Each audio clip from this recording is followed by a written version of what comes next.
All right, my friends, here we go.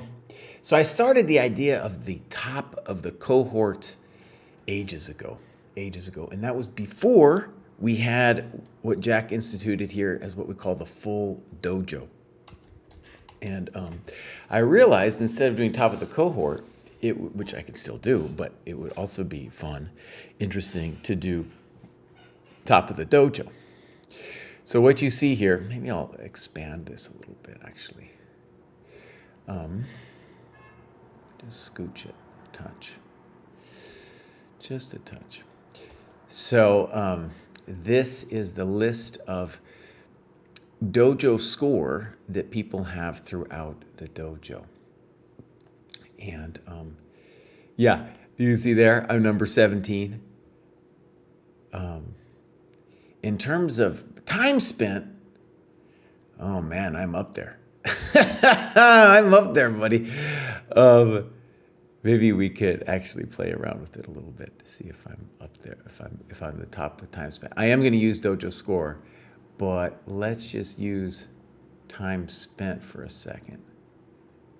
I'm number 3. What is going on here? There it is. I am number 3 with time spent. So above me is Nose and 1%. There's something going wrong with 1% though, because 1% has only got a dojo score of 27, my friends. You know? So something's going on with 1%. And then Nose, I think Nose does a lot of work. I think he said something to the effect that he, like at the beginning, he calculated in some of the work he had done before the dojo. It's okay. In any case, today we're going to use, I'm number 1. No, I'm either 1 or 2 with all tasks. And then dojo score, I am number 17. Okay, but so what we're going to do is we're going to do all of the people who have the highest score and have done something in the last 7 days. So Buck Duck, for example, and Peace Santan, we won't cover those people. I want to cover people who are, putting the consistent work in. So an immense amount of time. And then like with top of the cohort, the idea is pretty basic. I want to look at people who have done an extreme amount of work and maybe not graduated. Also just to see what it is these guys are doing. With Self-Faith, you can see, and Quiet Chess, both of those people have already graduated at least once, So that's a big deal. Also, maybe we'll stalk Nose, though. I was realizing maybe, even though I'm not going to look at him, I'm really interested to stalk him because I think he could graduate if he used an online rating, and then I just want to stalk him to see how it's going with his OTB quest. Okay, so, all right, let's go self-faith. I assume that means faith in the self. I don't know. I don't know. All right, so just using the ChessCom. And here we go, activity. And we're going to go, so this is a total cohort time. They've already graduated, so this isn't showing me the absolute full time. But in this cohort, they have done loads of endgame work. REP first 10, very nice. I'm going to rework that REP, by the way. I might even end up taking a look at it today if I finish this show in a reasonable amount of time. Okay. And games and analysis, tactics, a good amount of mate in 2s.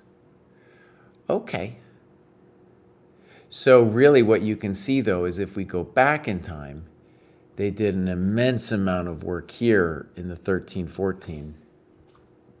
And then again, here, this is how they got all of these points, because they've done it and then graduated, which is really the model for, really using the using the program. Let's see if we can get a game from Self-Faith. All right. I want to especially pick one if it looks like an over-the-board game, and this one kind of does. So let's click this. Torneo of the pawn. That's my guess. 90-30, good. Okay. It was my first FIDE tournament, and I was quite tired. Okay. All right, let's take a look. Oh, we're going to get clock times and everything? Oh, we're not going to get clock times. Okay, so.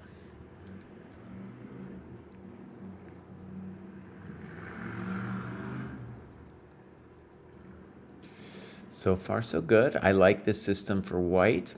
It's okay for black, too.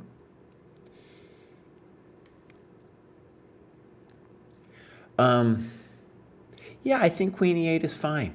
In fact, I would say from white's point of view, I don't like Knight BD2 that much because, for one, if black plays Knight C6, you want to be able to at least make him think about D5. And then if you were going to play C4, then I think we want the knight on C3. And instead, white's going to play this passive London-esque situation, and now we have no problems. And I agree with the notes here. Knight C6, I have to believe, you got to believe in black after Knight C6. Great. Because white played passively, we're about to achieve E5. It's going to be a great position.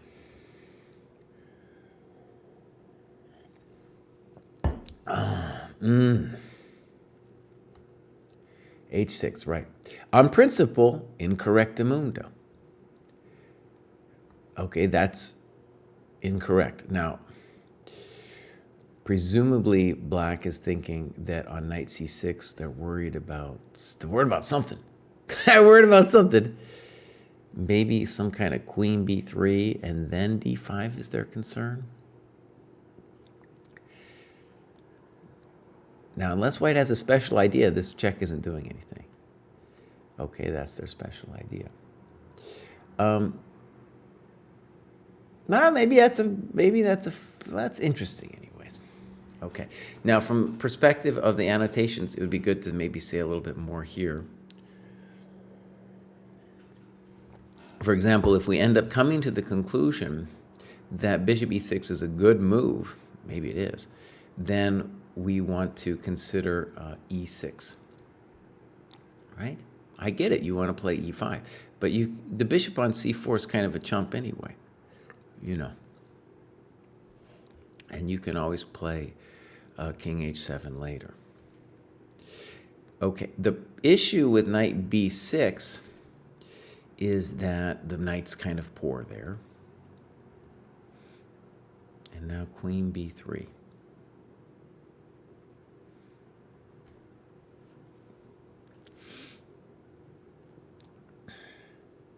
Now, it would be interesting to know if he found this queen trap with the computer or not, but here's the queen trap that white could have fallen into here.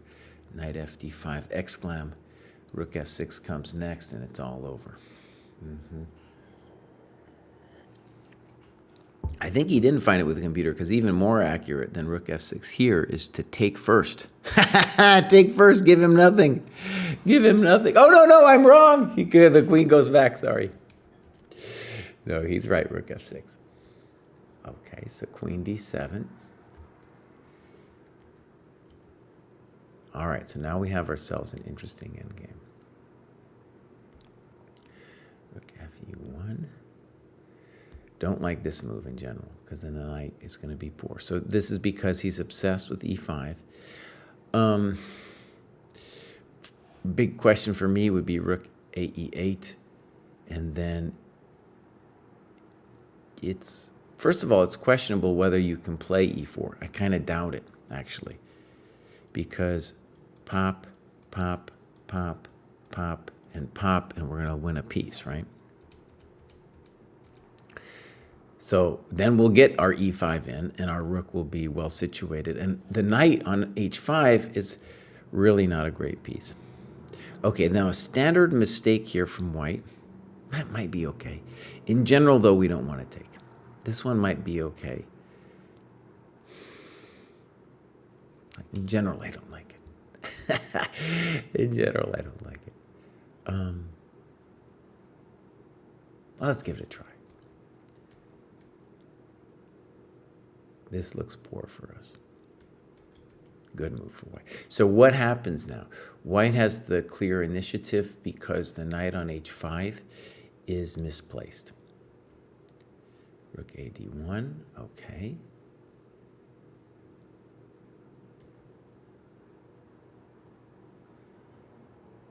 Now, it's up to white now to see if they can come up with something. Check. And then this is I think this is a horrendous move. If white simply puts the rook somewhere else, then it's a big advantage. It's a very big advantage because he holds the file, and things like knight a5 and knight e5 are going to be kind of pesky. We help the king a little bit, and now rook e8 is going to come. Now probably rook e7. Maybe you could do b6. I offer to draw with this move. Let me ask you guys a question. We got all the icons, you know. Basically, historically what's happened is like all the icons for like initiative, small advantage, and all this stuff come from back in the day in the informant. And then Chess.com uses them, Lee Chess, we use it on our site too. And I want an icon that's like question mark equal. And it's just an icon meaning somebody offered the person that's next to that move would have offered a draw.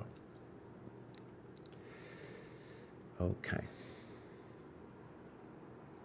Now, at this point, we can start dreaming about maybe even being better at some point because we do have a little bit of space.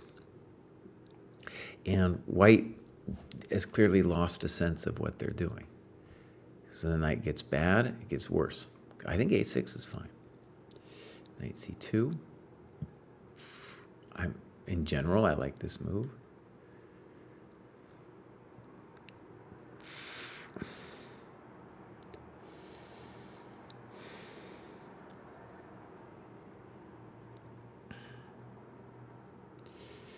Okay. No, white doesn't know what they're doing. Pop, pop. Okay, now we're going to say you have a small advantage. I think. I think. Boom, boom, boom. Oh. Wow, nice move.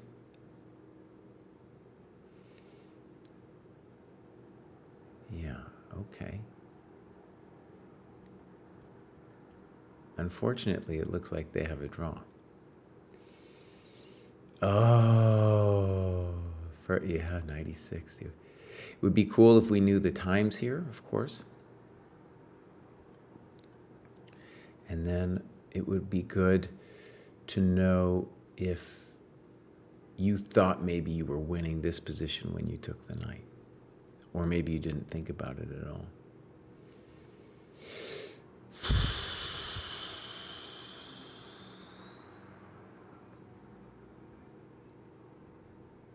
I don't like this move, but it probably doesn't matter.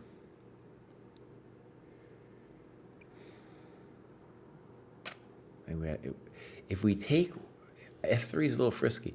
If we take, we might be able to ask him a couple questions down the line here. Yeah, this is dangerous for white. Yeah, it's very dangerous to play f3. Because if gf, we will later have the option to create an outside passer. And if king takes, well, there's some real questions on the table here. And we're going to say it looks very bad. It looks very bad. Looks horrendous, in fact. Horrendous. E4 would be a question, and then after e4, we have a pleasant choice between f4 and king e5. Both of them look very dangerous for white. On f4, we would want to calculate this, and it's not immediately clear at all to me what's happening. Maybe White's holding this one.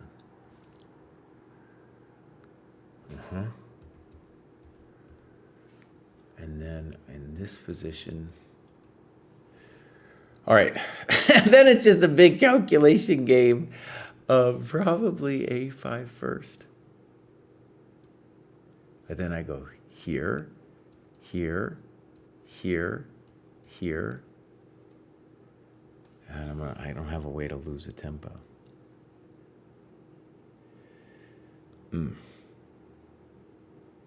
Wait. If I go king h5, king f3, I'm going to be winning with g4. So king d3. Now he might live. No. Yeah, no, now I get him. Goodbye.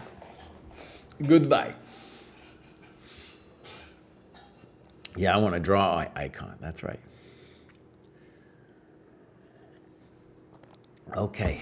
So, Self-Faith, hopefully that was instructive. You're playing some good chess, buddy. That's some good chess. And one thing I just want to say, you're at this 14 to 1500 cohort. And what do? Both you and your opponent are really giving time. Let's highlight some moves. Here, here, here. Maybe this move. We can talk about it. And then, okay, so that's the opening phase. Very common at this level for people to give away time. Then I think there's some real questions that need to be asked about whether we want to allow him in. Intuitively, I'm really not sure I want to allow them in. But it's probably okay. And then we had two calculation mistakes, right? Where you could have won the queen, and then later where you could have won the knight. And then I think the pawn endgame thing, I don't even think you saw that one in there. I think you were just telling yourself at that point, oh, this is a draw, By the way, this is a 90 plus 30 game, so those 30 seconds, you probably have a bunch of time gained at the end because people are moving a little quicker. And then F3 comes and you're like, wait, wait, that might be a big mistake. Okay, my friends, that was good. Let's go back. So let me show you what we're doing. We're going scoreboard, and then there's this beautiful thing you can all check out called Full Dojo. And then we're going to go Dojo score. Dojo score. So Self-Faith was first. Now we're going to do quiet chess in the 16 to 1700 cohort. Quiet chess is also graduated. Beautiful. Let's take a look.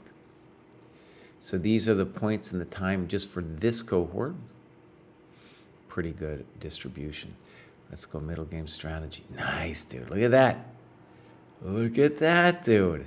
Quiet chess is bringing him in. And then we got tactics. Not so much, but okay. 1473 on the Polgar Mates 2. By the way, this kind of a cruel thing happens as you go up the cohort ladder. The points that you get for a Polgar Mate 2 go down. I get some minuscule amount, for example. But this is good. And let's say opening. What have they done? Nice. We are about to redo our opening, the way we count the points. I think it's going to be much better. And let's see, endgame. Looking good. And he did an REP match. Okay, there we go. I am, like I said, if I have some time today, I want to look into it and try to make the REP match a little bit more user-friendly. At the moment, it takes people forever to do the match, and so that's one of the reasons it's keeping people from doing it.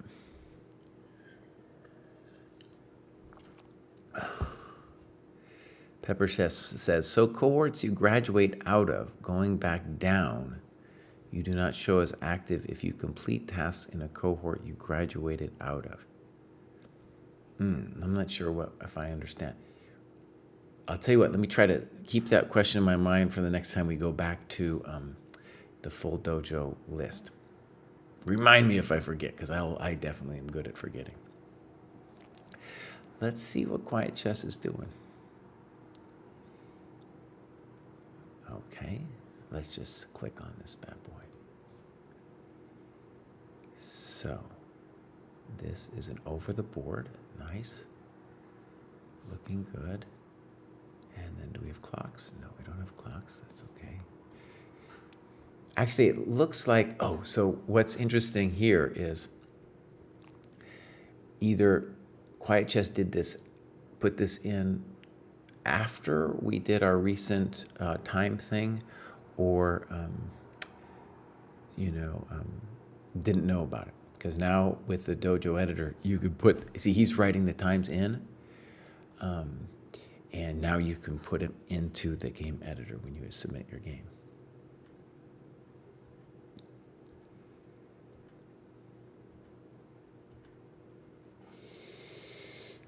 Okay.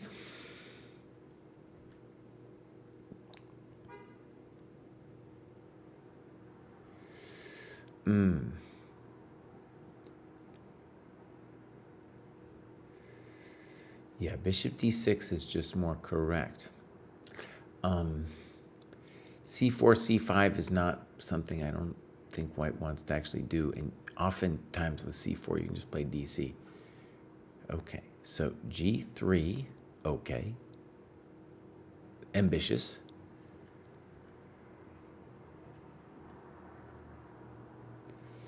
Now, let's read what he says. While bishop f5 is an error, it again indicates that my opponent is not choosing the most correct approach. Bishop f5 prevents f5 from being played, right?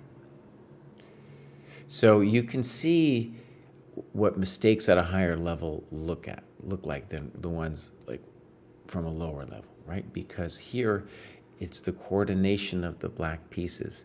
So for example, this bishop has gotten in the way of the rook, and the reason why we might want to play f5 is to achieve knight d7, f6 to e4.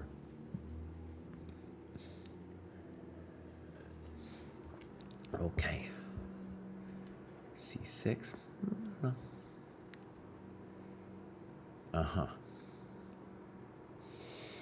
So we spent a bit of time talking about who this benefits. I felt pretty happy that time would be spent relinquishing the bishop pair. Black's dark square bishop is quite bad in the current position, and all my pawns sitting on dark squares and attack coming on the queen's side. This is great annotations, dude. This is really good annotations. Yeah. So the question is, should white spend a touch of time preventing bishop h3 or just go about stuff with b3? Interesting question. Now, we could prevent it in two different ways. We could prevent it with ye old rook e1 meeting bishop h3 with bishop h1. Or we could try knight f4, saying that we're not afraid of either bishop d6 or g5. And I'm just going to go ahead and admit that I'm not immediately certain about which one is right. What I do feel, though, is if I'm going to play for c4, then I'm really interested in playing knight d2, then c4. Why am I spending a tempo on b3?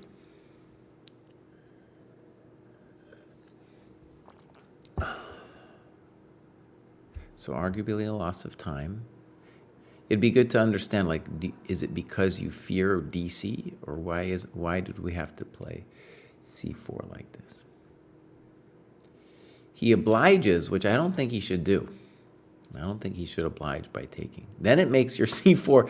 Then I'm like, okay, maybe this was a thing. I still like knight d2, c4 better.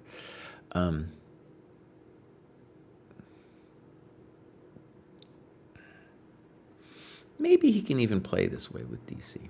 It's a little weird, but maybe I get it in the sense that Black's whole claim here is that the dark square bishop is good. And especially if the board opens, he will be fine. Knight d7, knight bc3, rook d8. Maybe rook d8, but I was thinking that black's intention might have been f5 followed by knight f6. Yeah, f5, knight f6. Also, maybe he could do this in the game too. You could consider c5, hoping for d5, knight e5. I like that less because you're giving this knight squares when we play c5. All right, rook d8, queen c2, good. I like that move. Now here I feel the knight's probably just poor on knight on that square. Ooh. Oh, maybe c5. Okay, okay. I wasn't my first instinct, but maybe you could do it. No, I don't think I like it. I don't think I like it. Now, maybe though, maybe he's being so annoying on the pawn that it might be hard to stop him from doing it. Okay.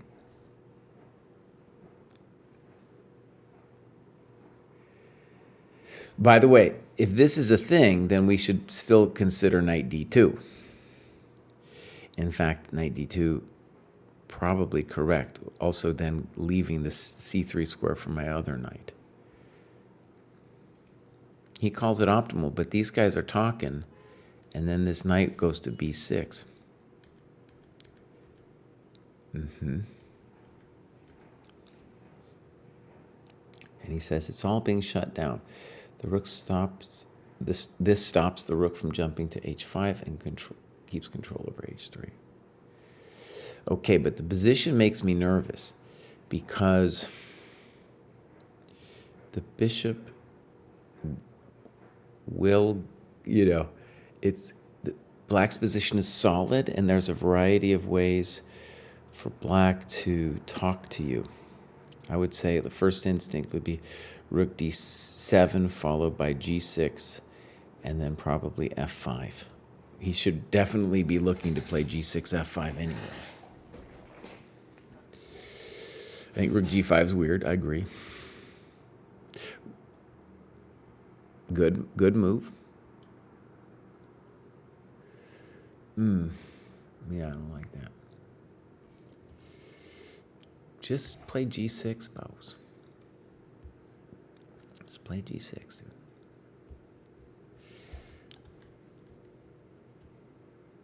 dude. Knight h3, we got to say no. Say no, I'm not interested in knight h3, Bows. That's not what I wanted. Why are you putting your knight on the side of the board? Okay, so this is a definite problem to be playing knight h3. You could let him take and build the position with a move like a5, or you could play knight d3. But now your knight's bad. I don't know. I don't know about this move. Now you just gave him a big fatty weakness on e3.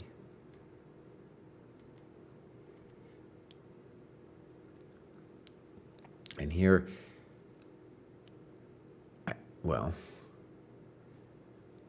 first of all, I would have wanted him to play rook e7 first, but okay, let's just give this g6 a chance.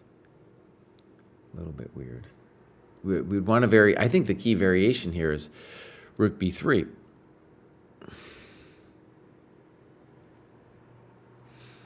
And presumably rook e7 after. But it's going to be a problem. It's going to be hard for you to deal with the e-pawn. Good move. Probably a6 here. Good. b7 is eternally weak, and there's nothing I can see of black to do about it. Oh, I don't know about all this. Now rook b8 looks passive to me.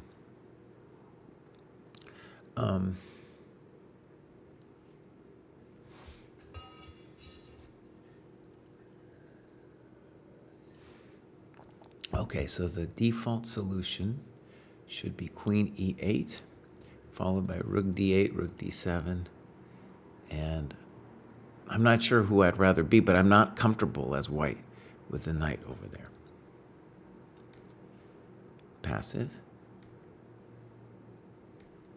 I don't know, one knows. That's not it. Good. So what's happened now is white has definitely outplayed their opponent strategically. Because now the pawn on e3 is no longer a weakness. Black traded queens, where white, would have had trouble with the king before, and now it's just fine. I don't know, h4. Actually, let's talk about this. You don't need to stop g5. g5 is a chump move because then the pawns become much weaker. So definitely rook a b3, but honestly, the position's so bad for black, it might not matter. Thank you very much. Good move. Thank you.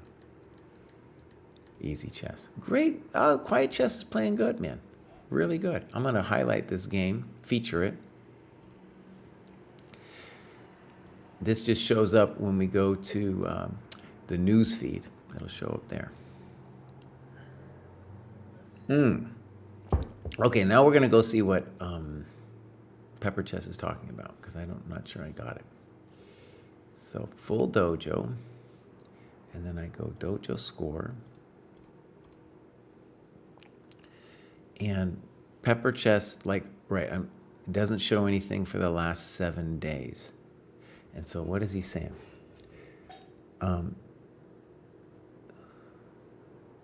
He's doing stuff on a lower cohort, maybe? Is that right?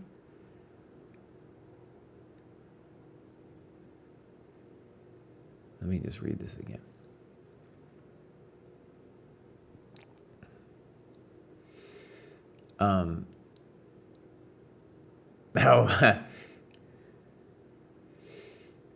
It's okay. So first of all, Pepper, am I right in thinking that it's because you were doing tasks from a different cohort? Does that make sense? And then Self-Faith is here. It's totally cool that you're here. Yeah, it was a great game we looked at from you, and great progress that you got going on too.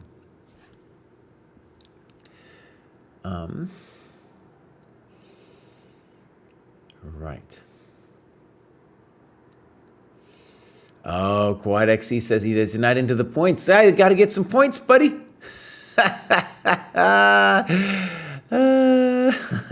Why does your cohort have negative rating gain? Because you guys aren't into the points. That's why. Okay, so Pepper said he dropped down a cohort, did some blunder games. Okay.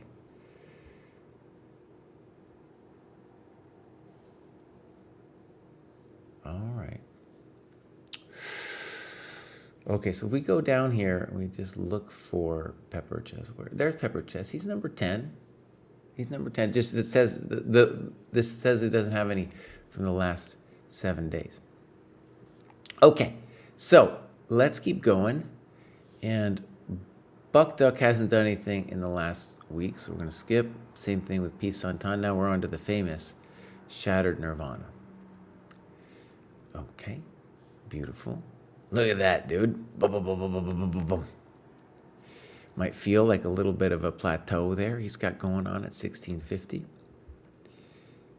And these other ones. That's really, yeah. That's really good. Let's click activity. And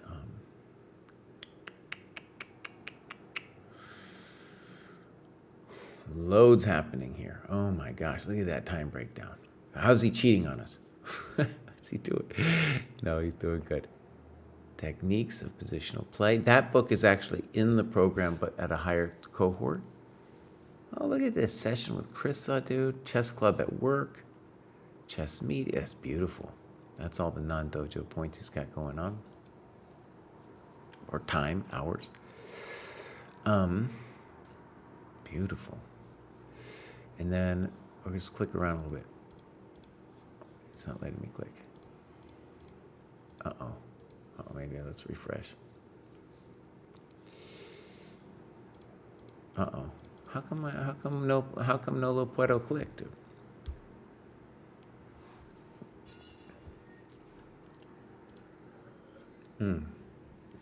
There it is. All right, so we got mates in 2, 1650. Good. After 1471, they get a little harder. They get a lot harder. So that's good. Chess Tactics from Scratch. That's the Cohort Tactics book. All right, looking good. And then if we look at Endgame, REP match. That's what I like, dude. That's what I like to see. And then let's click Middle Games and Strategy. Dude is doing some work, man. Dude is doing the work. Dude is doing the work. And where is it showing up? In the rating graph, dude. Look at that. Okay. So, Chris Bunch. All right. Let's get into this. Santa Monica Bay Chess Club January tournament. Now, it says 1729. Maybe that's a different rating, but in any case. We have clock times. Oh, let's look at our clock graph. Oh, look at that clock graph, dude. Yeah. So black is down to nothing at the end. He's going to be tanking over here pretty soon. What a beautiful clock graph. Okay.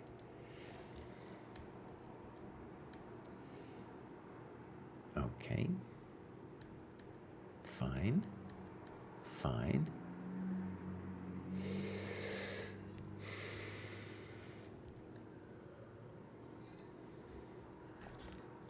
Right. So bishop d6 probably okay, but the controversy is that is your good bishop. And the bishop on f4 is a little bit unhappy. And that's why this bishop probably doesn't make too much sense. It's unhappy because you can't play e3 anymore, and it's a victim to potential stuff. So, right, either bishop e7 or this more basic knight d7. It isn't terrible, though. Good move. Now you have to go back. Before, we had the option to play queen b6.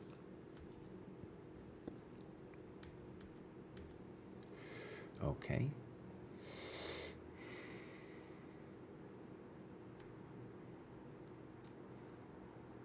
I don't know about queen c3. The queen c3 is not correct. The queen doesn't belong there. Knight h4, losing time. Now, let's talk about this. We saw this a little bit earlier in the game. I'm terrible with it, but the first game we looked at in the Leningrad Dutch, I think that was Self-Faith. Where also, in that game, it was kind of colors reversed, but a similar theme where somebody was obsessed with the pawn break. But pawns aren't people, and this is a great example of it, because what's going on here is the knight on h4 isn't participating. So pawn breaks are there to help your pieces be great. But obviously knight h4 is not a great piece. Can't be a bad move. And now white correctly refrains from e4, which would drop the d4 pawn. And now we really see that knight h4 is a mistake. I like rook a c8 a lot. Very simple chess. b4. Okay. I'm not sure I like a6. But that you need to tell him, Kraai. You need to tell him what you'd rather see if you don't like that move.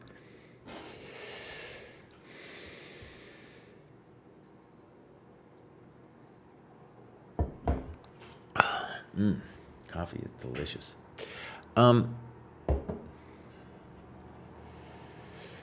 You can switch your preferred elo, of course. Now, here's the thing that's disturbing the entire chess world community, okay? This change that they're doing, dude, it's coming fast. I don't know, man. I feel like an old reactionary in this. I'm just like, this is not a good thing that they're doing.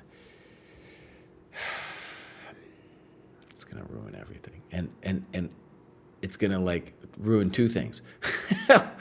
One, it's going to ruin like all the old titles and stuff.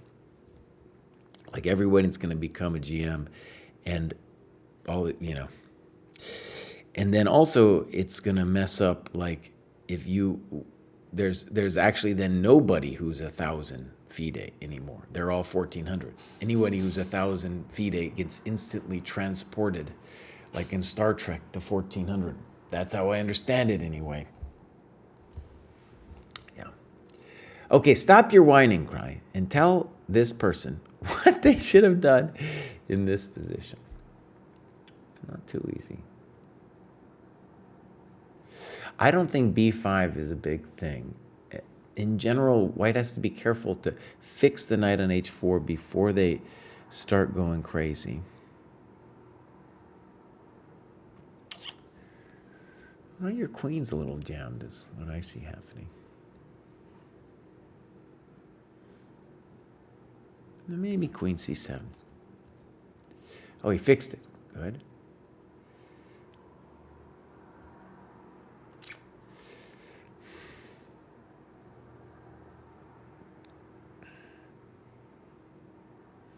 I think he should take it. Okay, good. I think he gave you something there. Rook a8. Huh. This is a hard position for me to figure out too, honestly, because let's go back a second. Intuitively, I liked the idea of rook ac8, but it was true that we didn't quite have a sense of what to do. Now, e3 was a slow move itself. Maybe white should play b4, in fact, here. And the little creature move that I'm considering now is c5, with the point that if snop takes, we have knight d3. And if takes, we're going to do this. I don't know. No, I'm not necessarily totally sold here, by the way, because of queen takes. No, it's not so special, Jesse. Not so special, Mr. Special. Not so special, my young friend. No. So yeah, it looks like black should be better, but no, it's not so easy. Good move. Wait a second, let's think about this again, especially after e3. Let's play a5, mouse. Yeah, let's play a5. To stop b4, think about queen b4. We might even think about a4. Yeah, that's the move. E3 is too slow. Oh, I get it. Okay, let me just say, it took me a while to understand. Rook ac8 is very well intentioned, but because b4 is meeting us there, we need the rook on a8 has a lot of value so that we can play a5. So, for example, if b4, I'm pretty sure this is what we want. And I get it, this is a little complicated, but I think this is what we want. Because now we can do said move. Is this true, Jesse? Is this true? I think so. No, but now there's no d3 square. Now there's no d3 square, so dc would work. Now he was afraid of this b5 thing, so let's see if we are also afraid of it. No, I'm just taking the pawn, buddy. Come on. I'm taking pawn. Right. So you're fine in this position, and it's rook ac8. I didn't initially appreciate it either. That was hurting you. And now both players kind of meandering here a little bit.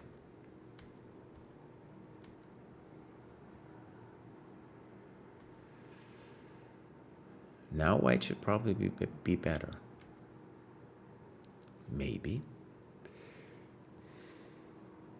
We could debate this move.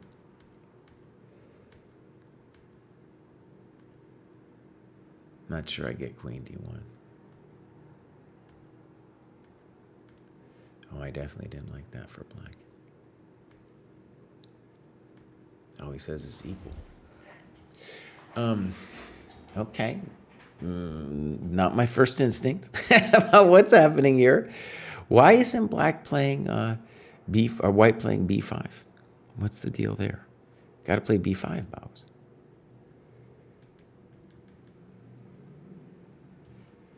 Now, why aren't we playing b5? Bishop e2 is also a question now. I don't understand. I definitely don't understand. Why isn't white playing b5? Oh, f3, I don't know. Good. Finally. Jeez. Finally makes a move. Indeed. What are you doing, buddy? Premature capture.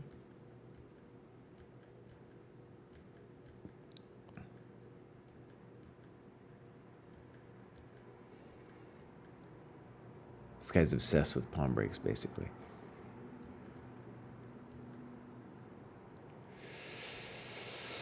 Queen g5, reasonable move. Yeah. Now, in general, you've been in trouble ever since he opened up the b file, though. Nice move. Oh, this is brutal. Jeez, now you're getting hosed. Oof, man. He finally figured it out. So,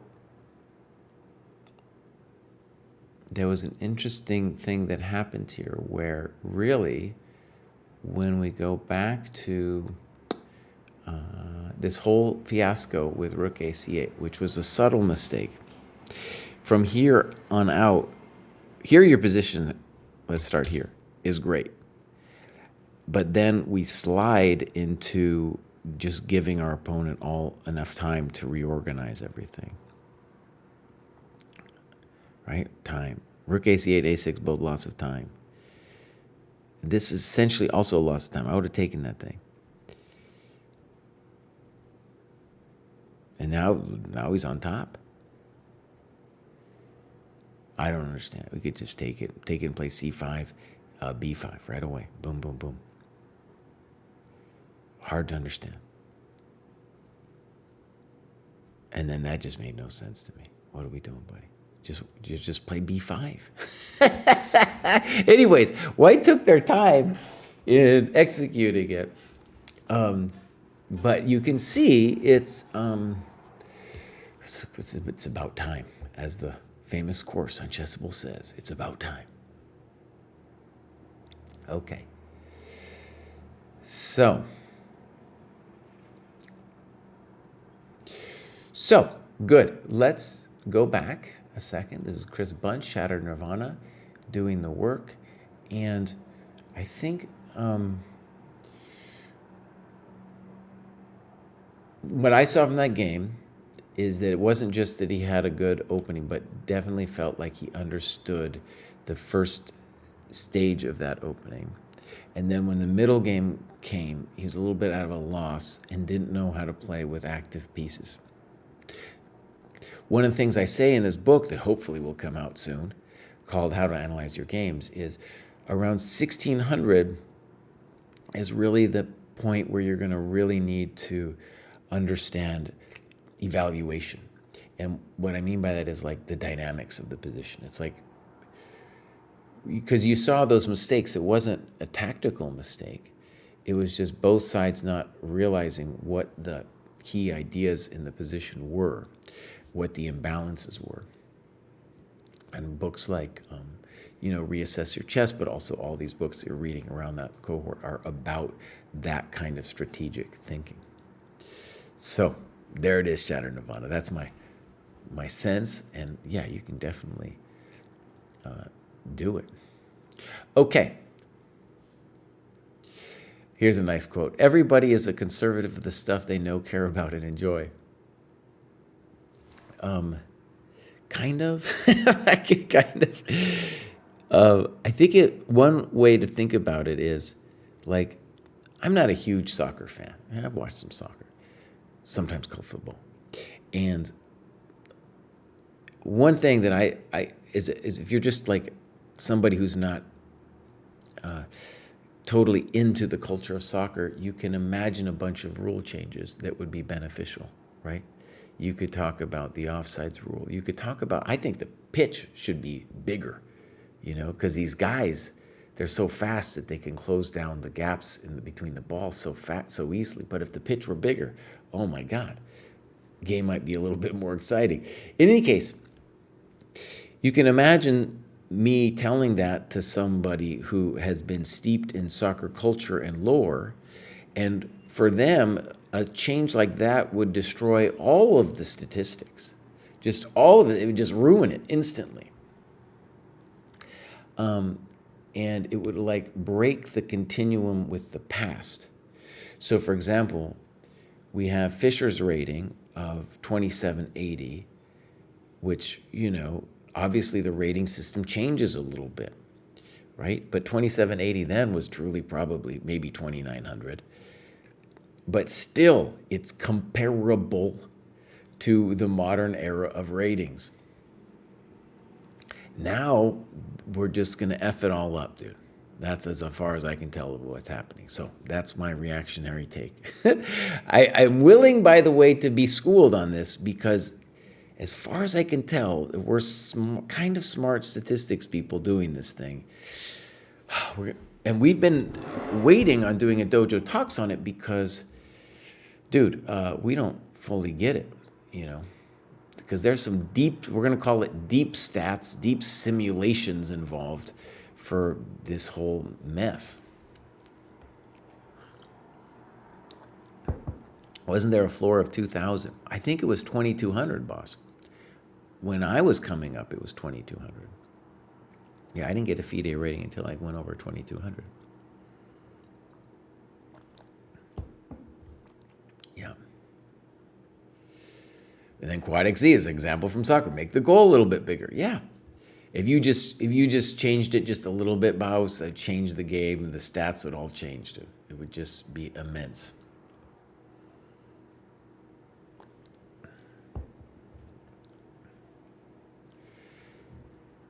I don't know if they back calculate. They would also have to change the titles, dude. But why are we doing it then?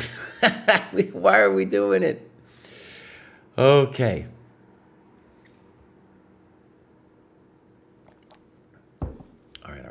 So, my friends, let's continue. So, that was Shattered Nirvana.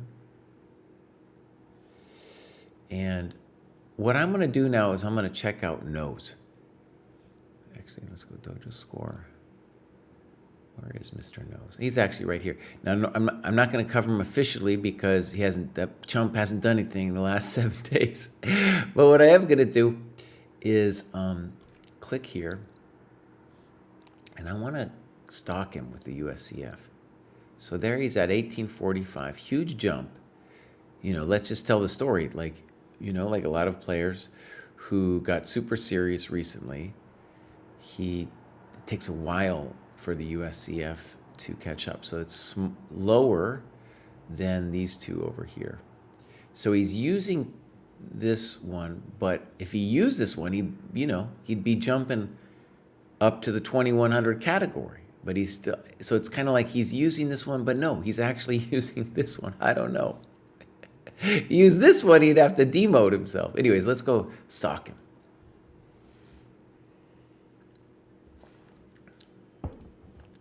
Okay. Oh, that's right. He went out to Texas, which is surprising to me. I know he's somewhere around Chicago. Oh, maybe he's got some kind of Texas connection, dude. And he's not playing too many tournaments. Like 23, he only played 4 tournaments. And he definitely, he gained 100 points. Gaining basically every time. Now, let's go look at this for a second. Show all sections. I want to just see if the famous Jack Stenglein was in this one. There he is, dude. Winning the novice section. Yeah, buddy. Yeah, buddy. That was very recently. That was the end of January. Oh, look at our boy, dude. So Jack, by the way, is the guy who has really designed the site. And there it is. Dude did great. Drew some chump in round 2. Some little Indian kid. Yeah. But, it's amazing. Where I'm living, it's all Indian and Chinese kids, and you can see here in Texas, he's dealing with all those little kids, dude. But that's great, man. 1438. He might be time to graduate. Maybe we'll go stock Jack too here. Huh? Let's go stock Jack real quick, and then we're going to come back to the task at hand. So, Jack. That's a different Jack. Wait, Sting.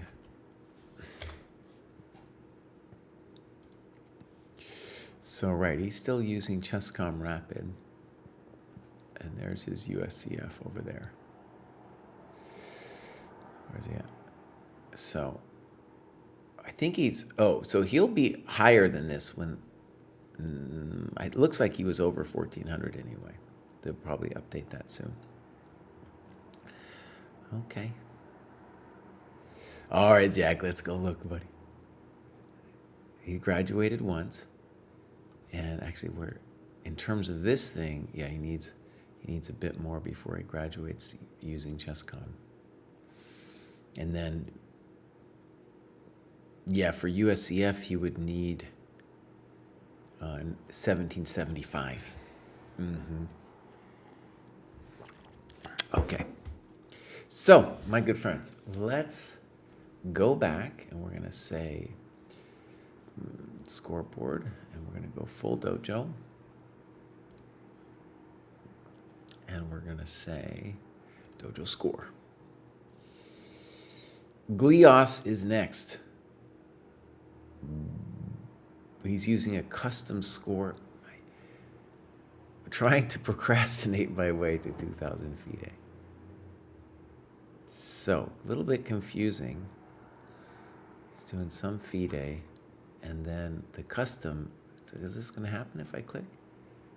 Oh, that just gives me a link to his site, to his profile. Okay, so a little bit hard for me to understand if that's like I don't know if he's in, for some reason I don't know where he's, I'm not totally sure where he's from. Glios has been with us for a while, by the way. Dojo 1.0, yeah. If you see that, Dojo 1.0, you know they were with us from the very days when this was all like a Google spreadsheet. Okay, so, looking good. The ratings thing is confusing because he's using this custom thing. But dude is doing an intense amount of work. So let's click on tactics. 1,800 mates in 2, looking great. Chess tactics from scratch and all of that. Endgame. He's got the REP match. Okay. It looks like he did 3 rook endgame progression matches. We're going to look at that actually in a little bit. And then we go. Let's look at what books he's done. Beautiful. Yeah, dude is cranking it. Okay, let's look at a game from El Glios. So this is very recent. Pretty short game. Okay. Kiryat Ono, quarterfinal. Hold on. Kiryat Ono, what's that? I'm gonna just Google that for half a second. Kiryat Ono. Oh, darn it. Oh, didn't let me copy. Let's try that again. The boomer GM trying to copy paste. Oh, it's not letting me do it, boss. Kiryat Ono. That's a city in Israel. That was my guess, that he was in Israel. Okay, let's go. So.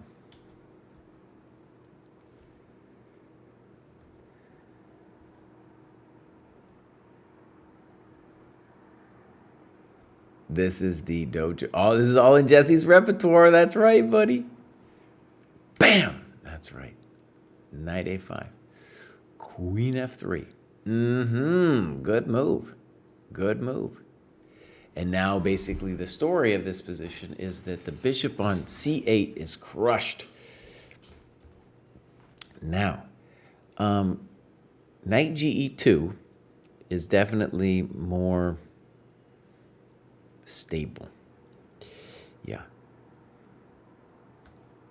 And I have a bad feeling about this. So, right, the question would be bishop c6, knight e2, bishop b4. Oh, wait. This is where the line ends. Okay. So he's saying this would transpose. Okay, fine. Right, and this looks really bad. This looks abysmal. Because bishop b4, we just castle, or bishop d2. Either of those is a good move. Okay, this is so cool, man, that we got this game where Glios is using the aggressive repertoire for white, and he's got a great position. Let me just highlight one of the ideas of this whole course is you give up your bad bishop and have your pawns on light squares and have your beast covering the dark squares. Okay, good. Ooh. So what's wrong with g5?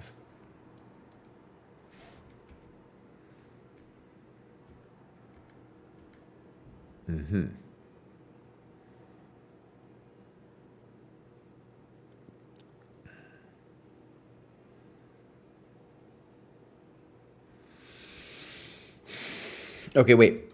I just want to say, if this worries us,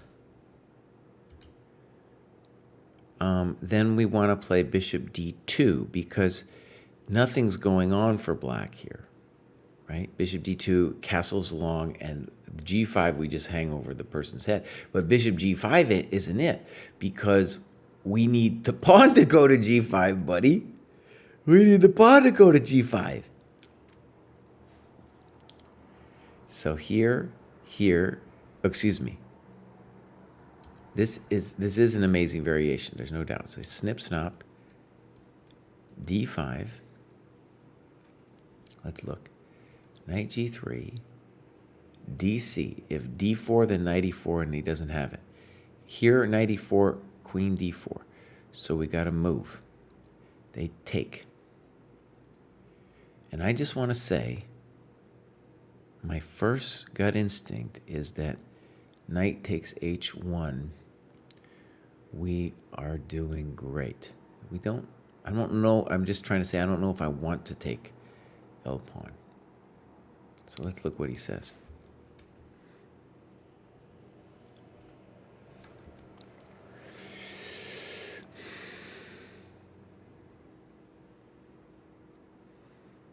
It's kind of weird, but queen e7 maybe is, because queen e7 is the thought. We are one tempo short here with white compared to the previous variations. I still think this is good for white. This one makes me nervous. So all I'm trying to say is that I don't know exactly what's going on with queen takes e5, but in this position, I like our chances. Knight goes back to g3. We'll have knight e4 as a post. We will move our bishop, and then, intending something like bishop d2 and castles long. It looks very dangerous. But it's not, I wouldn't call it over, but it could go like this. Here, maybe castles long, bishop d2. And now black has a choice of stuff, but it looks good for white. It's not over. It's not over, Kraai. There's still some real questions going on. So, again, if this was a problem, then bishop d2 is what we should do here, because bishop g5, that's not where it belongs. He's obsessed. Castle. In fact, we should castle and then go back to d2 so we can play g5. Oh, no.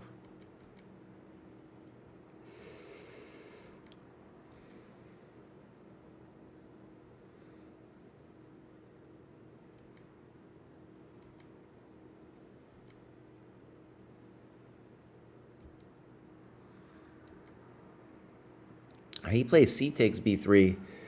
as if that was the only move. It's probably okay. I guess he might want to play king 2, c2, and then d3.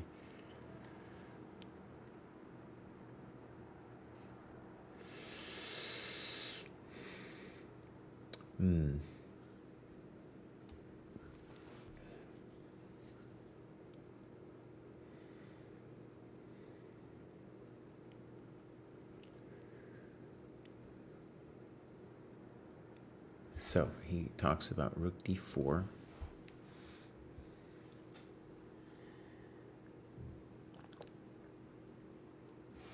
In general, I think that right h5, either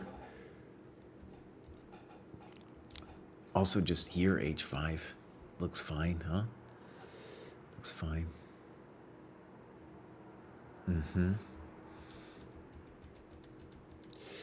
So yeah, we traded off all of our stuff, and then in this position,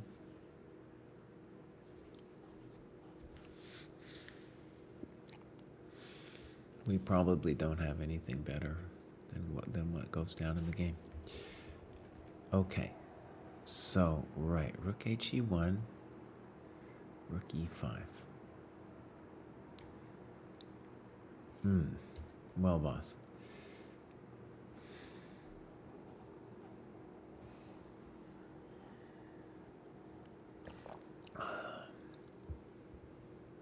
Yeah, you're in trouble now.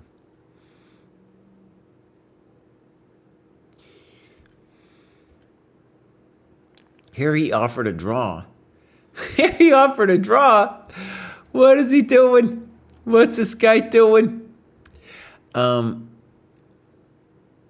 First of all, rook g8, I don't know. My big question would be, what's going on h5?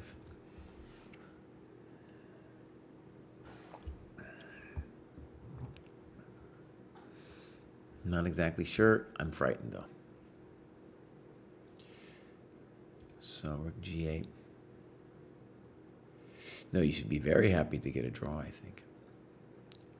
But given the way he played this, maybe we should play on that. Maybe he's encouraging us, Maus. He might be encouraging us to play on.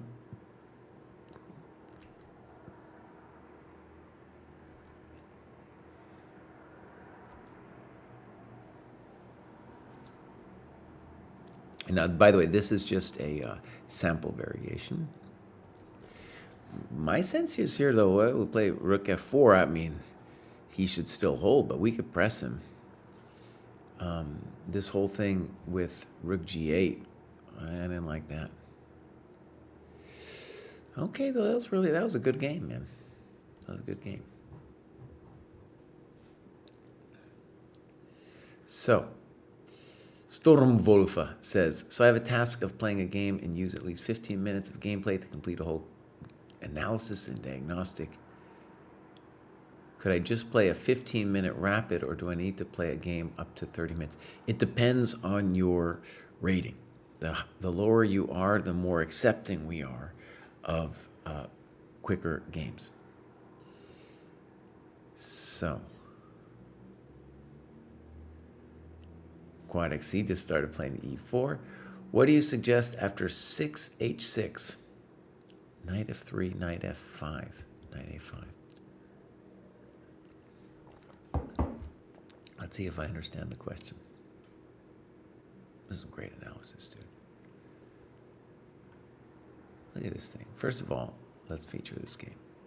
That was really well done.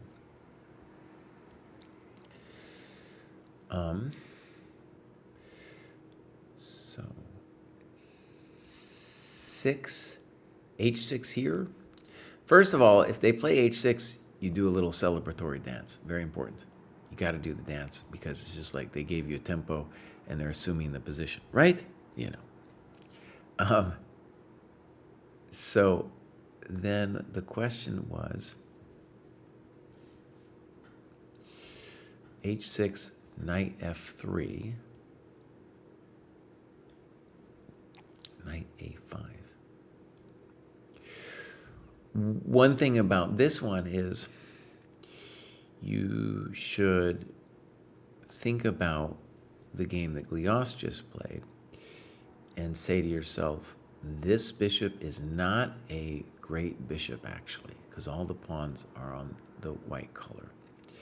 And just the default thing that should come to your mind is queen e2, bishop d2, castles long, and rage against his machine. You could also play queen e2 and potentially bishop e3, also a thing. But in general, we'd like to keep our dark squared bishop, right? So queen e2 is what I'd recommend. It's very similar structure to what we saw in the game just now. And the big problem is we have a big space advantage, and the black king is probably going to get mated. Right? Doesn't want to play. This guy, he castles. Sure, that g4, g5 will show up on his doorstep. Okay. I'm going to allow Abdul's comment, even though I'm not even going to read it. What did he say that was so controversial? When you will continue to analyze your crazy game against Zhu? I do it every morning. And me and David talked a lot about it yesterday. And probably I'll do notes for KGB on Monday morning and then do what KGB said on Monday afternoon. Okay. So let's go back and we'll say scoreboard and full dojo. And then we're going to go dojo score. So then we got Jamie using a FIDE rating. Nice. And then we'll go back. Male midwife, graduate in English and Spanish philology, 50. Wife and 3 children, not interested in chess. Not interested in chess either. Okay. Started to play chess in pandemic season. Great, dude. All right. Cool that they're using the FIDE rating. I don't know where. Well, anyways, let's look activity. Beautiful. Oh, look at that thing, man! Just crushing. And actually, ratings. So this one, first of all, it's a little confusing.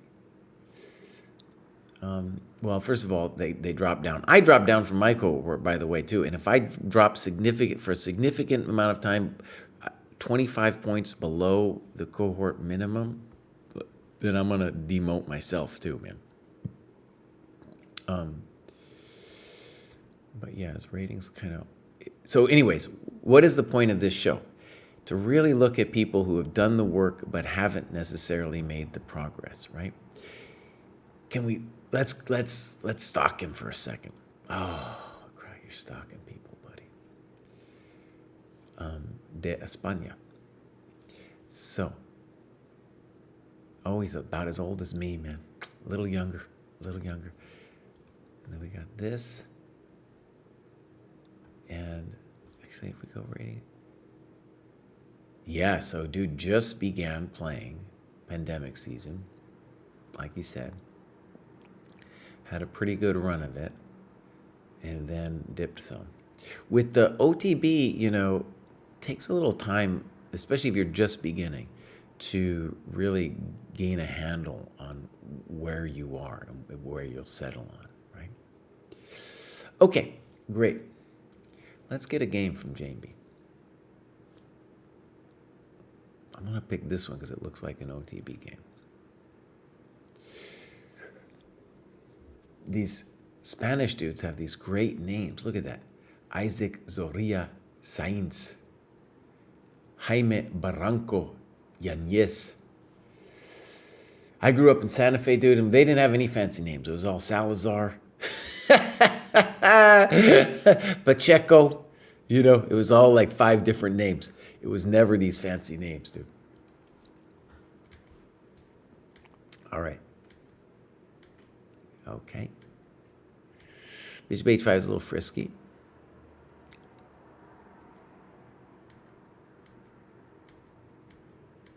Good. Good. Whew, fancy. I played this back in the day. This is very dangerous for black. And he says, end of my knowledge on the opening.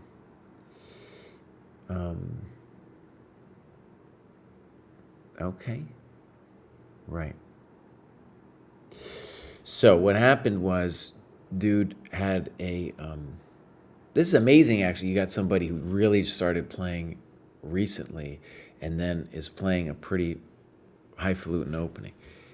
And then that is a horrible move. There's no doubt.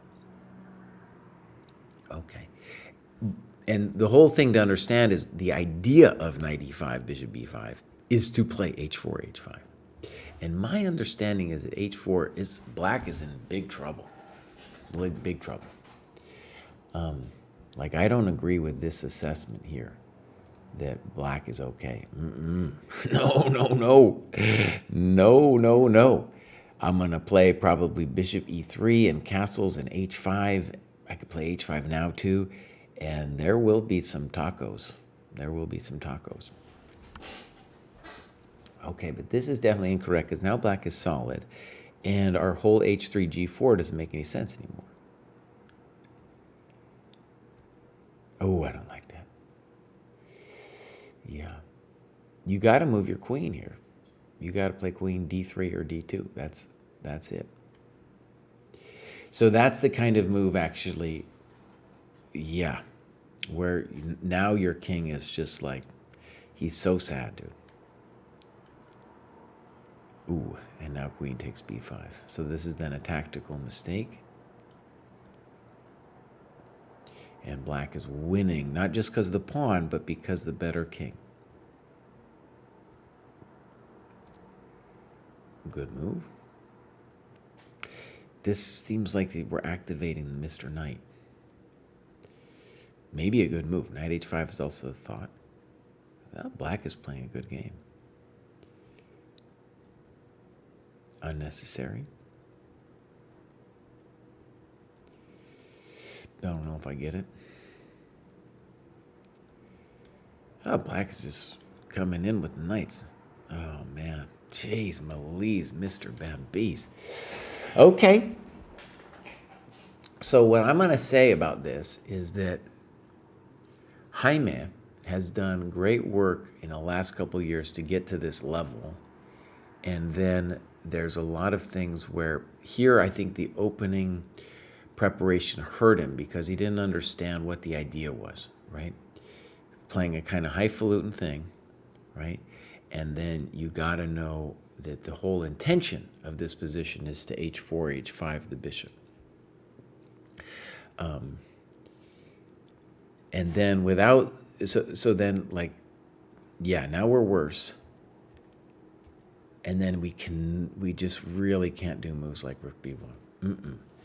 Have to play queen d3 followed by castles. And we are worse, but in that position we still have some hopes of maybe busting him open with h4, h5, you know? Yeah. Okay, some questions. Jesse, what do you do about long analysis when you play regularly? Each analysis takes minimum 3 hours and can get up to 10, and I'm still not covering all, but I have about 2 OTB games each week. Well, first of all, that's a lot of OTB games. That's cool that you can do that. And you're probably doing that's a lot of games, dude. That's a lot of games. But let me stalk you in just a second, actually, and we'll think about it a little bit. But yeah, by the way, so this book we're doing, right? How to Analyze Your Games. One of the things I'm really happy about the project of the book is I'm not trying to say you have to do it like I'm doing it, right? That's not what I'm saying. And a couple things about that. When I just began, and most people began, they're not doing, 10 to 20 hours on a game. And that's fine. The next thing is when you play a bunch of games, when I do, I don't analyze the games from people who are substantially lower rated than me. Usually, unless it turns into some fight. But if I'm like 400 points better or something and I kind of wipe a person off the board, there might be some interesting moments, but I will enter the game into the database. I'm just not going to spend a lot of time on it. So that's one trick. That's one trick. Yeah. And if you're not able to do it, though, and if you feel like you're not able to adequately cover your games, that's a sign that you're probably playing too much. In my case, I get to play maybe a tournament every month or two, and then I have those games, and then once a week, and then once a week with the coach. It's a great rhythm. But again, you don't have to do it the way I'm doing it.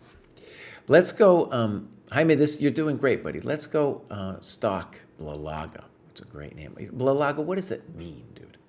What does Blalaga mean? Blalaga. Wait a second. Blalaga, am I spelling it wrong? Blagaga, not Blalaga, buddy. Oh, Blagaga is Glios. Is Glios. Okay. Got it. When is the book due out roughly? We wanted it to be done like for January 1st. As all things, it takes forever. But right now, we have to, it's a formatting thing, really, where DM Hokie, who also has a job in his normal life, is going through the book. And, I wrote a section. David Pruess wrote a little section. It still has to be cleaned up a little bit. And then we're putting all the cohort games in there. And then we have to spell check. We don't want, like, if somebody makes this minor error, we don't care, but there's a little bit of spell checking going on. DM Hokie's putting in diagrams in interesting positions. And so that whole thing of diagrams showing who's to move and all that stuff, it's a big project. So let's hope for a month or so out. Let's look at just quickly how many games Glios has here. 20. Okay. Yeah. So hopefully that was helpful, what I was saying, Glios. I somehow knew from back in the day that Blagaga was also Glios. I have a hard time keeping it all together, though. All right, let's do one more, and then I want to look at the rook endgame progression. Go full dojo. Then we'll go dojo score. Next up, we've got Enthusiastic Noob hasn't done anything. And then we got the next person who's done something here. Oh, Laurent. Yeah. Laurent. 51 years old. OTB for 30 years. Nice. Maths teacher, 3 sons, 2 playing competitively. Okay. I have been following Laurent for a while, and I had no idea about like how old he was, any of that. Okay, so FIDE, 1985. This dude could graduate, dude. This dude could graduate. Cool. Should we stalk him? No, we can't. Sometimes there's a link, sometimes there's not, but I'm definitely going to follow him. And then we'll go activity. And dude is doing the work, man. By the way, this is just the cohort time, so it doesn't reflect the time that he did in the last cohort right here. Dude is doing it, man. Dude is bringing it, especially with the game analysis. All right, let's see how he's cheating on the dojo. Okay, in real life chess club, nice. Okay, this all looks great, man. So, let's just click a little bit. Tactics. Up to, it hasn't done too many. So really focusing on the games and analysis. And then none of the middle game and strategy books. Well, I guess a little bit of each, I think. But 2 points. So it hasn't done much over here.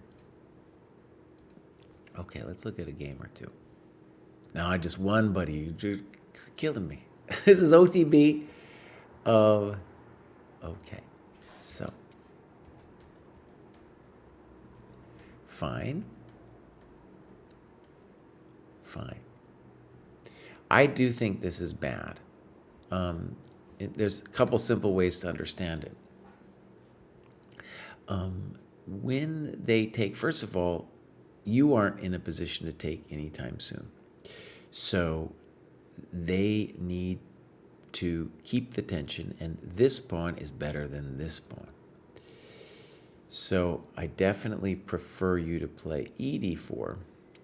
And the point is you have an interesting plan here, dynamic plan of putting the bishop out, castling, putting the rook on E1, nailing E5 down. It's very unpleasant for black. And the whole E5 outpost is not as easily holdable, maintained, whatever you want to call it, if they don't play CD. Okay, so CD this way is passive, and now your knight on D2 not doing too much. And now his knight on C6 is better, and you wasted tempo.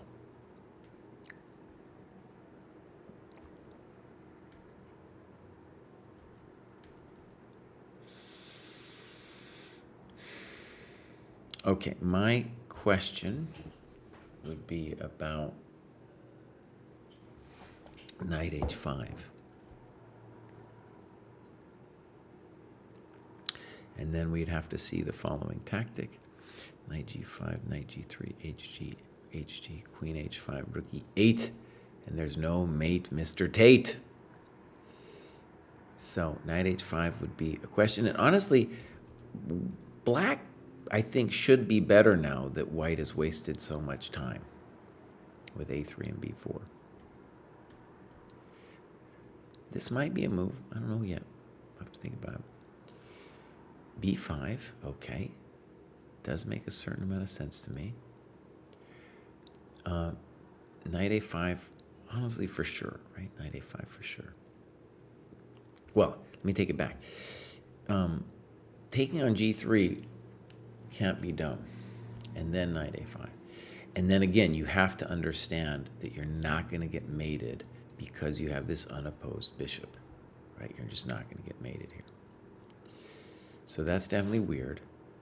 Now we take, and now Knight D2. Okay, Knight D2.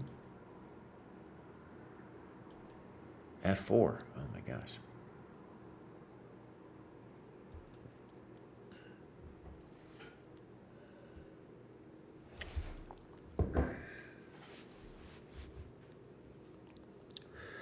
So,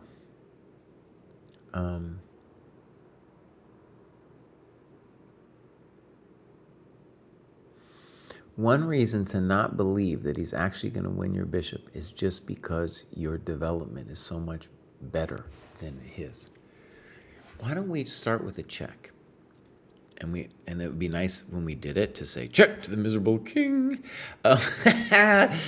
If king over, let's just put it here for a second.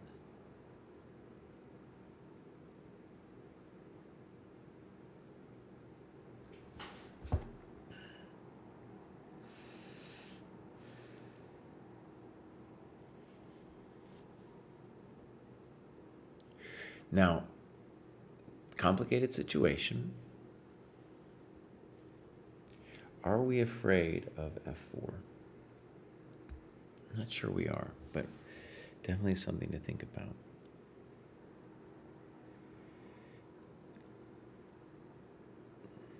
Now, if we wanted a simple lifestyle, we could play bishop takes and H4. I don't like it. A more complicated lifestyle would be bishop E5, aiming for H4 next.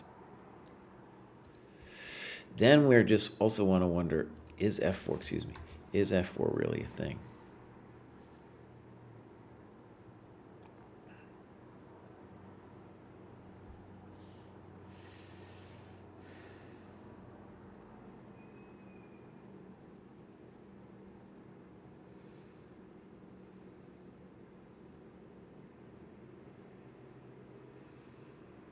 Like, for example, let's say I play queen h5, and f4 comes. What's going on if I take this thing? And dude recaptures, and I capture. Who's the genius here? I'm not sure yet. I'm not sure who's the genius. But knight g5 is definitely a hell of a drug that is coming sooner rather than later. And we'll have 3 pawns for it. And, well, it should be good for us because dude is so poorly developed. So yeah, this is not good. Not sure Blatt's good though either, now activating your knight.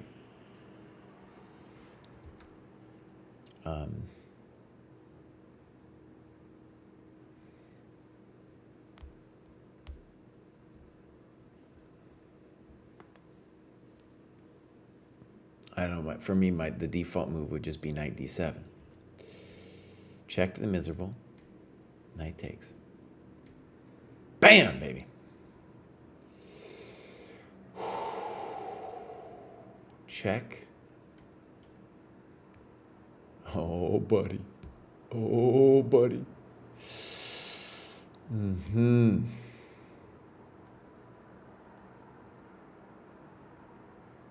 Dang, this guy's evil.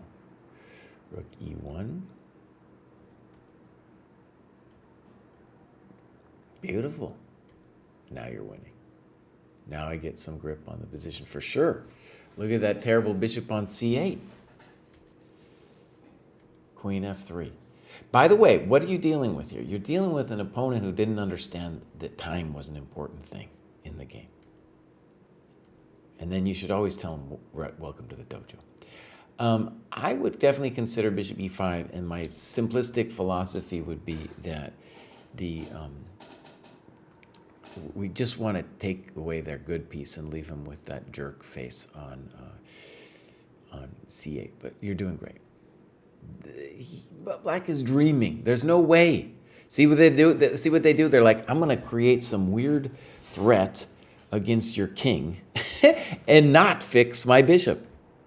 Rook a d1. I like rook a c1. Rook a c1 looks, what are we going to do? I want to put a rook on c7.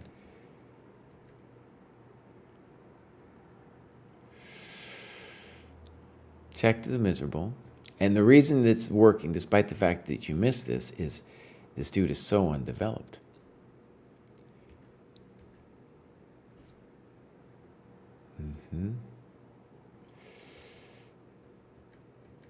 Beautiful. Now, let me just see if I understand something. On rook f5, what's happening? You're going to play bishop d3. You might be able to play something more fancy with a queen sack, but it's probably not necessary. Right? Probably not necessary. It might work, that bishop d4, but not necessary. Now you're totally winning. Yeah, I like that move. This is called check to the miserable king. Right there. Yeah. Oh, Lord, that was a great game, man. That was a great game.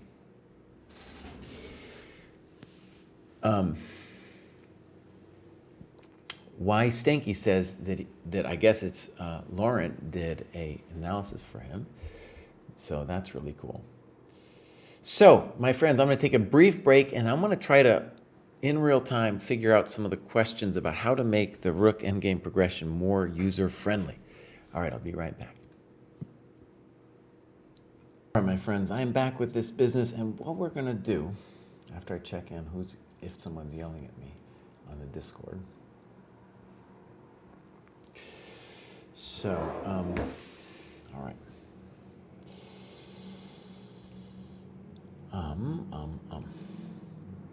What we're going to do is we're going to go to my profile, and we'll go activity.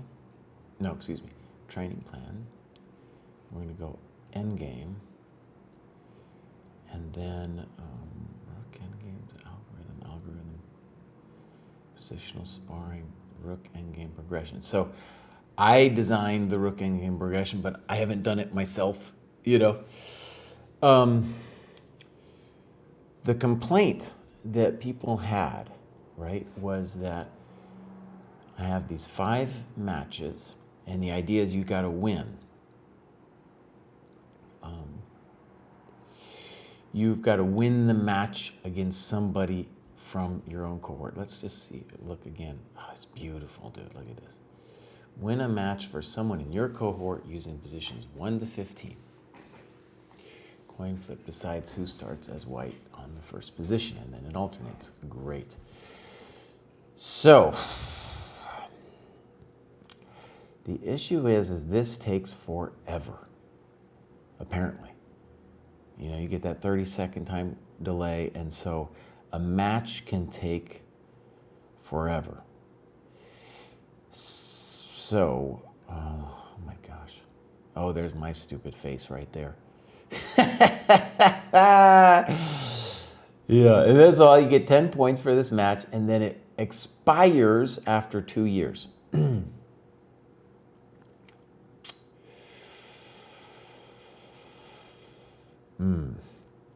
So let's think about it briefly. The simple way to change this up would be to say that it's going to be instead 5 positions.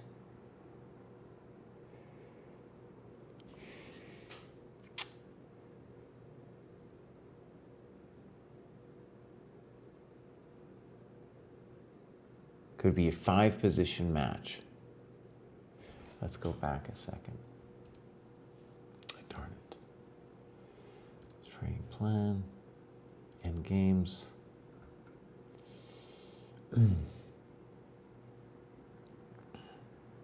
So one of the things that's actually misleading is this still says in the Elite Chess study, which you can go to, but actually what Jack did was create these beautiful challenge URLs, and it's just so much easier. You have an opponent, you click the challenge URL, boom, you go. So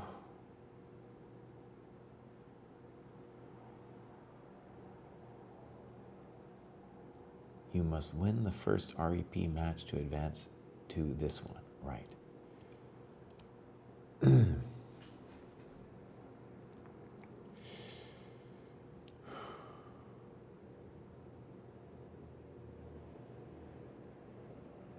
Now, the basic way to change this up would be to say that the matches should be 5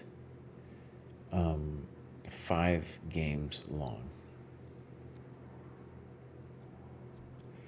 The first one being 15, and especially, I think, discouraged a lot of people because people were saying, dude, it's hours and hours and hours, you know, because you got the 30-second time control, and if it just keeps going, you know, one game could go forever.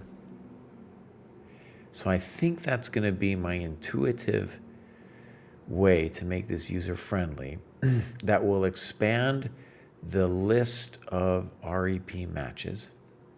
I think the videos could still be used. You just put the video where, you know, because like in the first video, for example, I just describe all the positions from the first match. Glios is saying chunks of 6. Could definitely do chunks of 6 too.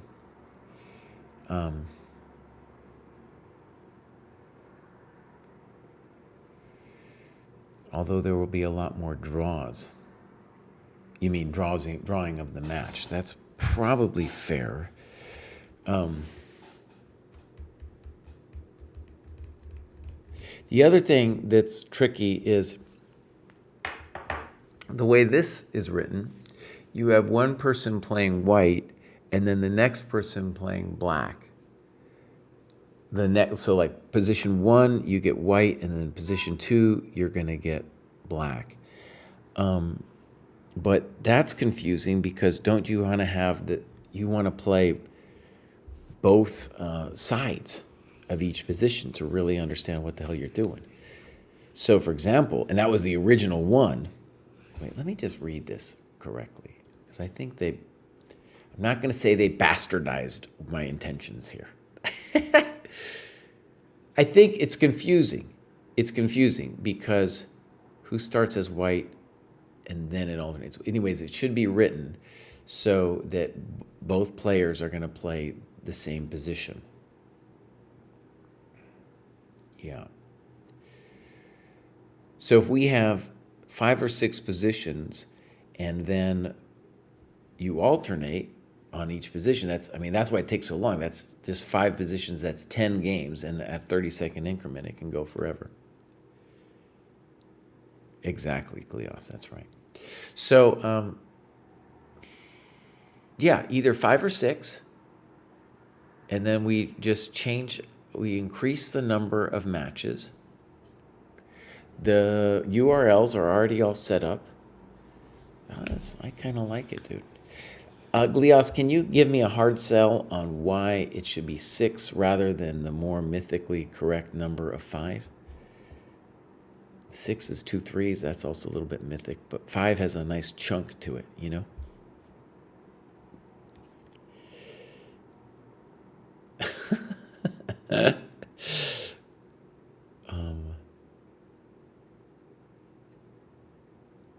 Trying to imagine so 6 would be 12 games. That's definitely more than an hour, right? My intuition is therefore 5, but let's just see here. You have a bunch of reps with 12 positions, so I just wanted to split them in 2 so you don't need to break the themes.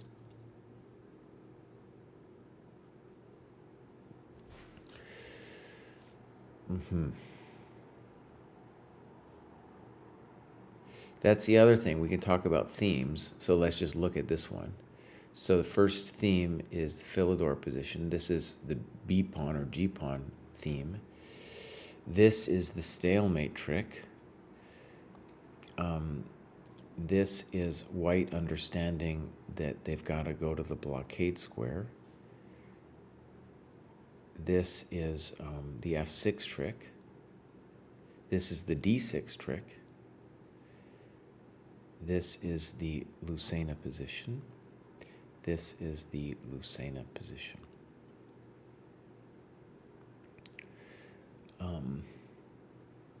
Also with the king on the short side, we could call it that. So each of these tests, for example, they do have different themes going on. Lucena. This is kind of like a trick draw. I would call this a short side, long side position. And this is call this a short side, long side position too, because you have to understand that there's a trick involved. Yeah, this is a lot of positions, dude. This is insane to play this mini Kraai. This is insane.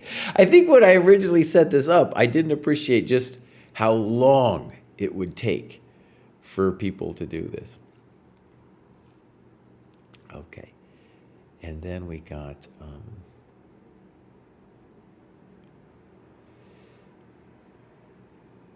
this is a short side, long side position.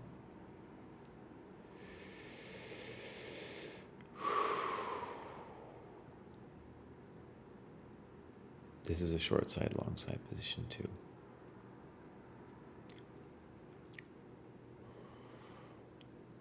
Which one's kind of hard? This is we're in the level of difficulty. Now, oh yeah, this one. They're starting to get real tricky real fast. Okay. One reason too I put it this long was I was like, maybe if you were mildly competent, though most people aren't, if you're mildly competent, the first 5 might be you might feel are too easy. And then maybe no one's going to win. So for example, if I did this one with Pruess and Kostya, my gut is that Pruess would win, but it might really be a draw. But I believe in human error, my friends. I believe strongly in human error. I think actually they blew this one when I had them do it the first time. This one you could blow. This one I know people have blown. And this one you have to kind of know something. So actually this first 6, that's a good one. It's a good chunk. And of course the next match doesn't have to be It doesn't have to be, they don't have to all be 6. You know, I can kind of do it by themes. All right, I'm going to just do a preliminary breakdown here. I'll call it a rough draft.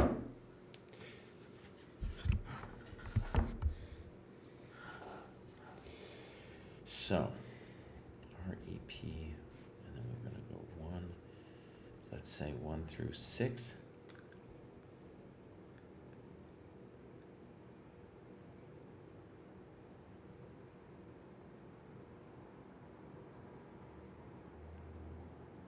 Okay, this Glios suggestion is pretty reasonable. So then it's 7 through 12. And then I'm just going to I'm going to go to the next one, but just intuitively, I'm going to say 13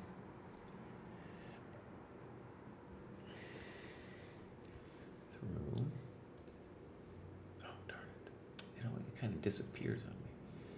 So, endgame, no, excuse me.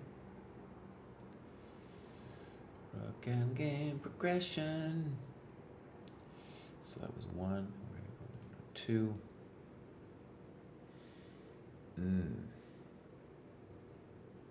13, 14, 15, 13, 15, and then 1, 2, 3. And then we'll go 4 to 9.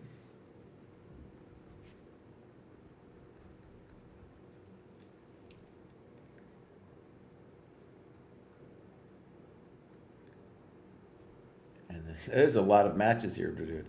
10 to 14 and then 1. So this is number 2. This is number 3.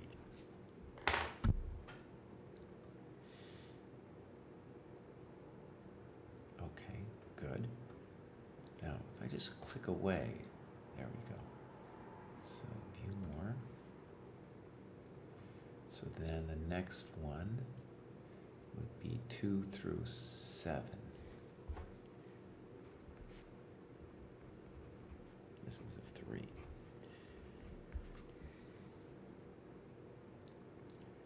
And then we would have 8 to 12. What is 3 plus 1 of 4?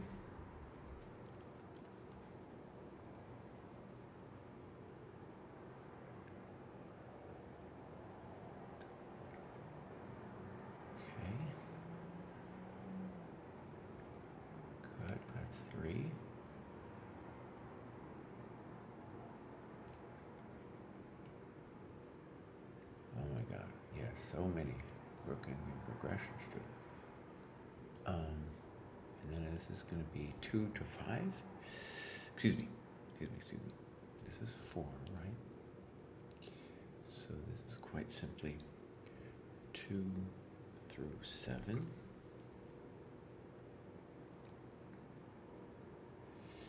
And then, wow, man, so far I'm up to 9. I'm up to 9 matches. Then we got 8 to 10, and then plus 1 to 3 of 5.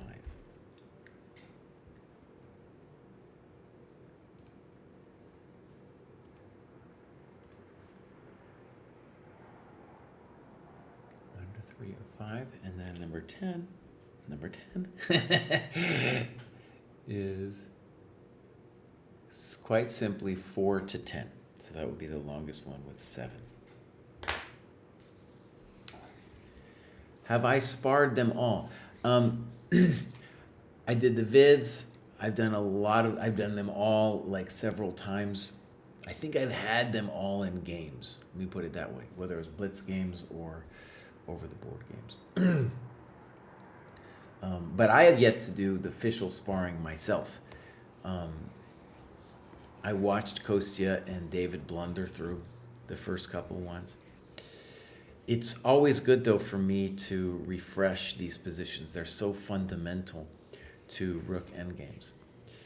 And so I would love, it's something I got to do as part of my own training. And then if I had, also if they were more user-friendly, then, me or Kostya could do it, or me and Josh Friedel could do it, and that way it would be manageable. So the dojo wanted this more user-friendly, and we have made it so. Right, Hubskirt is saying most of them end up as queen versus rook. Right. Mm-hmm. Could take forever.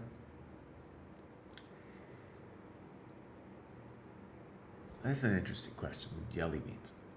Just joined the training program, but I don't have a computer, only mobile. Could that explain my difficulty in understanding the interface? Yeah, it's horrifying. So,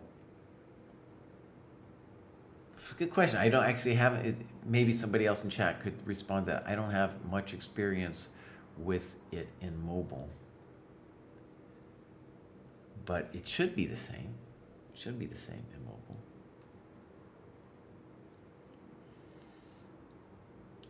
That's right, Upskirt buddy. You will be crushing people. Blitz over the board, just killing people. Okay, so what I'm going to do is I'm going to post this as a thread and just kind of get people's response. See what the other senseis say, but it would not be hard for us to reorganize this, and that would be for it could be for Dojo 3.0. We're making changes all the time, but we could officially announce it at Dojo 3.0, which is coming fast and furious. Okay, my friends. So, all right, Hubskirt wants to do some sparring, buddy. Nice. Yeah, I'm going to post this soon, and we're going to raid somebody